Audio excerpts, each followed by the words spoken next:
As it stands now, my son is 8.5. I have not met him. Me and my son have lost out on 8.5 years because she refuses to let me see him. I might not be here in 10 years' time. Legally, he'll be allowed to see me in 10 years' time. I could be dead.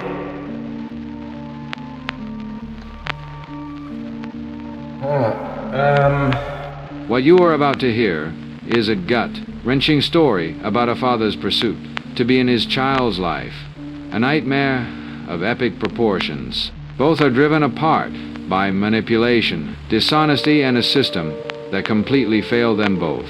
Although this is not a video in a courtroom, it involves some courtroom attendance. This is Robert Smith's story. Hi, I just want to make this video with regards to the situation that I've found myself in, being the father of a child that I've never met or seen. Me and my ex were in a relationship a very short relationship for about 6 months. She fell pregnant, and soon after falling pregnant, she decided she didn't want to be in the relationship anymore, so she broke it off. I tried to stay in contact with her. I didn't ever get a reply, but I wanted to know the progress of her pregnancy, and I was interested in getting to know the child, but didn't get any response from messages that I'd left or emails or anything like that, so I left it at that.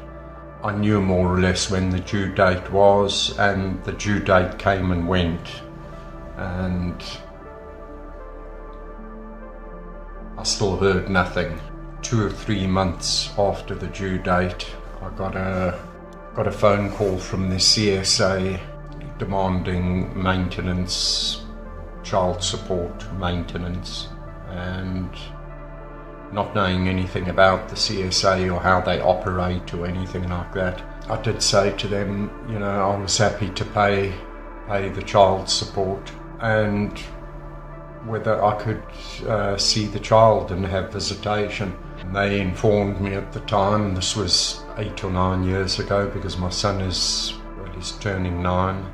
They said to me that because your name is not on the birth certificate, you haven't got any rights. It's something I find very hard to come to terms with. The fact that my son has got to grow up with a birth certificate that says father unknown. The mother knows who the father is, but chose not to put the father's name down on the birth certificate. It's just crazy that the law allows for this. I set up the payment plan, and I wasn't in a financial situation to start with the whole court proceeding to get visitation. In the United Kingdom, regulations and rules exist to protect the rights of both parents and unborn children. However, there is no explicit rule that prohibits a woman from intentionally planning a pregnancy to exclude the father after birth. The legal system is largely concerned with the rights of the unborn child and the safety of individuals, notably in circumstances of domestic violence and reproductive coercion. This obviously leaves a few loopholes open for injustice to occur and for the system to be manipulated. And this works the whole world over. In the case of Mr. Smith, we do find an interesting structure in which the same individual used the tactic on a former lover, namely a relatively lengthy relationship followed by pregnancy, a breakup, radio silence, and finally, crazy legal gymnastics. We call this a farce. The E is silent. Notice how 3 months after the birth of his son, which he could not attend because he was denied access, he gets a letter from the CSA. Now, who is the CSA? Rather, who is the CSA? The CSA stands for the Child Support Agency, which was a government agency responsible for administering child maintenance payments between separated parents. However, the CSA was replaced by the Child Maintenance Service in 2014. Tracing everything back, this whole situation very likely occurred in 2011/2012, based on the year of the original video upload and the age of the child at the time of the video being uploaded.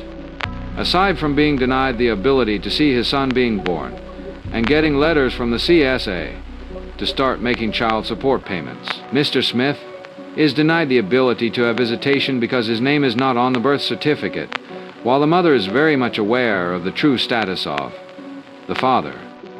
It is not only the rights of the father which have been violated, it is that of the child as well, for he would grow up potentially being told that his father was a deadbeat. Meanwhile, the opposite is true. It makes you wonder if there really are deadbeats or if it is legal gymnastics performed, which makes it an uphill battle for the relevant parent to enjoy their parental rights. After this, the plot thickens as he gets an email that puts everything into perspective. This email is so violently damning that even as an observer you feel angered, as if it were something being done to you. But then a strange thing happened 3 months after I started paying child support. I got an email from her brother, a lengthy email that he wrote to me. He basically outlined the fact that I just wanted to let you know that my sister had planned the pregnancy from the start, and he gives a whole lot of information in the email. He said that they did try and warn me at a family get-together that we had at the one time. He did try and warn me about what his sister's intentions were, but unfortunately, it would have been too late by then, because she will have been pregnant at that point. But then another interesting thing he mentions in the email, he says that his sister was going to report me to HMRC because I'm self-employed. She was going to report me to HMRC. It was such a shock to me to read that she had not only planned the pregnancy, but she had also reported me to HMRC. Within 3 months of her having the child, I had HMRC doing a full-blown tax investigation which lasted 2 years at a cost of £10,000, instigated by this ex for no reason. I've read on a few forums how mothers, if they've got any dispute with the child maintenance amount that they're getting, the child support, and the father is self-employed, what they do is report them to HMRC to do a tax investigation to make sure that all of their books are correct and up to date, and that they're not fiddling any money, so that they're paying the full child support. And I just think that this is such a low thing to do. I was prepared to pay the child support, and anyway, at the end of my tax investigation that lasted 2 years, and it almost caused me a nervous breakdown, HMRC didn't find that I'd done anything wrong. So, it's just absolutely ridiculous. So, this pregnancy was maliciously planned and her whole family were aware of it. It couldn't have had been that tough to say. She's playing you. You don't need an entire thesis to explain what is truly going on. And family get-togethers are usually a couple of hours long. However, I must commend the brother for informing Mr. Smith the truth about what has happened. Who is the HMRC? Her Majesty's Revenue and Customs is the UK Tax Payments and Customs Authority. It collects, pays, administers, and enforces taxes.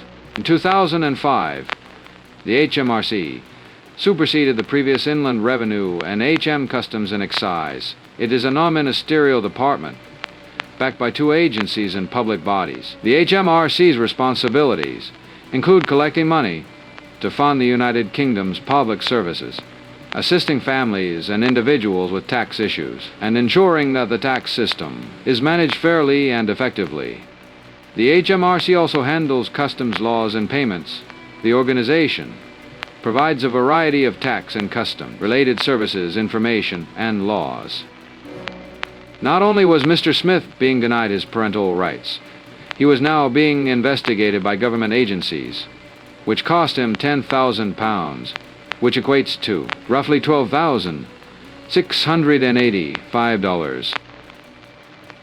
In the following video summary, Mr. Smith mentions how his ex's partner was tricked into fatherhood as well, but ended up residing outside the UK, and child support services couldn't do diddly squat, which is strange because if a father doesn't pay child maintenance in the United Kingdom and then flies to live overseas, the Child Maintenance Service can still take enforcement action. The CMS can take legal action against an unpaying parent, including steps such as taking money directly from their earnings, pension, or bank account.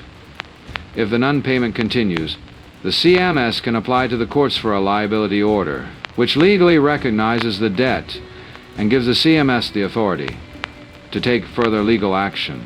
This can include actions such as seizing assets or deducting money from the parent's wages, even if they are living overseas. The CMS can also contact the Ministry of Defense if the non-paying parent is in the armed forces to recover the amount owed. Therefore, living overseas does not exempt a parent from their child maintenance obligations, and the CMS can still take measures to ensure that the child receives the financial support they are entitled to. And then another point that the brother brings up in the email, which I basically knew from her part, she's got an elder daughter, and while we were in the relationship, you know, the conversation came up about the child's dad and what have you, and he never sees the child, and oh, why? I know, because her words were, he's a sperm donor. What actually happened is her ex never wanted a child. She wanted a child, and what she would do was, when she was taking the pill and he insisted that he take the pill, that she take the pill in front of him, she would put it underneath her tongue and spit it out. And anyway, she fell pregnant, and their relationship split up because, you know, that she was in the relationship to have a child. She had the child. She could never sue her ex for maintenance because at the time he was working offshore, and the child maintenance services couldn't do much about it. I'm pretty much stuck in a situation where I'm not allowed to see my child, my son. I've got to pay maintenance. I've got an email from her brother saying she intentionally was with me just to have a child. As it stands now, my son is 8.5. I have not met him. Me and my son have lost out on 8.5 years because she refuses to let me see him. No, there's no grounds for, it's just she doesn't want me to see him. I like Land Rovers. I've got a Land Rover, I've got a boat, I've got a motorbike, I've got a lot of boys' toys. And for my son to be missing out, and I'm missing out on so much, and he is as well. I might not be here in 10 years' time. Legally, he'll be allowed to see me in 10 years' time. I could be dead.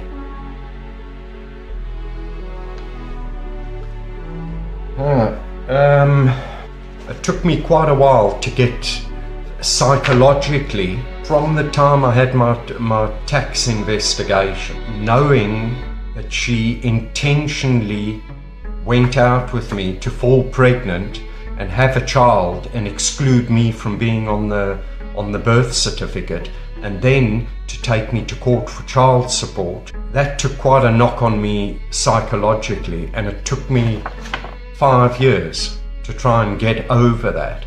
I went to go and see my doctor about it and explained the story to him, and they wanted to put me on a course of antidepressants, which I never ended up taking. I left it at that. 5 years is a long time to get over anything, damn. However, in Mr. Smith's situation, it will very likely continue because he has lost out on being the parent of his son. Mr. Smith has 2 daughters who reside in South Africa. However, having a son would have given him access to teaching him things his father very likely taught him too when he was a young lad. This case is pretty tense because he had to consider what the mother would potentially start doing if he continued the fight. You can again see the full video link in description and pinned comment. This has been Court is Crazy.